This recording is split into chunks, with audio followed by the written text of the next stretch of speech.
Kila wakati ninapokuwa nimepata jambo ambalo linanisua, linanitafakarisha, jambo ambalo linanitaka ni analyze. Maana unajua unapozidi kuchunguza kitu na kukitafakari, lile tatizo linakuwa kubwa. Kila unapokuwa katika hali hiyo, kumbuka sala moja tu, Baba yetu uliye mbinguni. Ndivyo Yesu alivyotufundisha.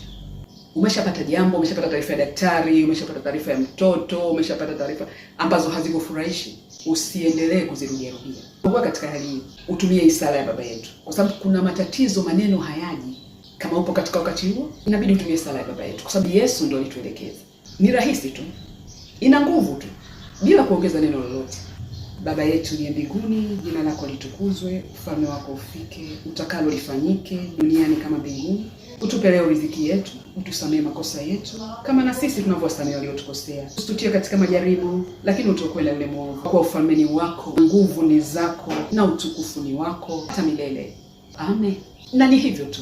Unapoona tatizo uliwezi, sali sala ya Baba yetu. Nakutakia Jumapili njema.